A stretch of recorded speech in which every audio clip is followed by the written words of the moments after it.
of the other things we often recommend to our clients in terms of building a tighter year-end file, or a tight budget file, really, for that matter, budget book, is doing some analysis at the front end. Instead of waiting for the auditor, in the case of the year-end, to come back to you with a bunch of questions, let's answer those questions before they're even asked. So I'm going to come to general work, and we're going to come under general documentation. I'm going to right-click, and I'm going to create a new document to show you how simple this really is. And I'm going to create what's called an automatic document. And it's automatic in the sense that you don't need to spend any time from a formatting or calculations perspective. So I'm going to click on automatic, and we're going to create a new variance analysis document. Very typically, your auditor will look at your balances this year versus last year to find material differences, and then you've got to explain them. Or this year versus budget, and you've got to explain them. So we're going to create a new document, VAR, for variance 1. And this is going to be current year versus prior year. And this is going to be an analytical review document. So we're just going to answer a couple questions here. How do you want to calculate your variance? I want to do it by group with group subtotals. And I'm going to use a particular grouping mechanism. There's 13 concurrent grouping mechanisms inside of CaseWare that you can take advantage of. So you can slice and dice and pivot your data 100 different ways. So we're going to group by map number. And we're going to say, listen, show me all groups where the difference current year versus prior year is more than $30,000. And it must be more than a 15% difference. So if the balance this year is 10 million and last year the balance was 9.5 million, okay, fine, that's more than 30,000, but it doesn't exceed our threshold percentage perhaps. We're going to say, okay, there's our new document. I'm going to open that up. And here we're seeing the analysis immediately.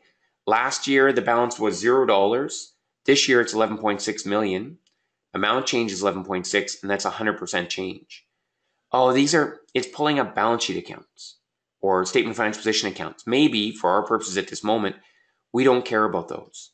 So I'm going to come back into my document properties and say, listen, let's filter this because I only want to see my operating accounts, my revenues and expenditures.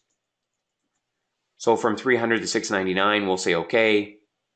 So it's really easy to modify these documents as well. There's no programming involved. I didn't have to get on the phone to IT to do any of this stuff.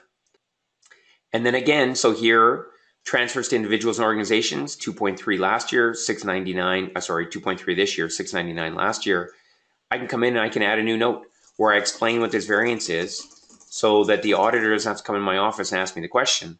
I'm going to save some time and give them the answer to their question before they even ask it. That's current year versus prior year. I want to do current year versus budget. So I just press Control C and Control V, copy and paste on my document manager, and it created a new document for me, VAR2. I'm going to come into my document properties, and I'm going to choose BY for renaming it, in other words, for budget year. And I'm just going to change the balance type to budget. And I could change the thresholds if I wanted, but I'm happy with those thresholds for actual versus budget. And there's my new actual versus budget analysis as well. So hopefully that made sense for you. In terms of the ease of use and setting this document, the documents up the way you want, and the kind of time you're going to save here. We've got clients that just on the variance analysis piece alone spend hours and hours and hours just pulling together a report that's filtered the right way. This, if you had it on your document manager like this, it would be done waiting for you the moment your import was completed. Thank you very much for your time, everyone.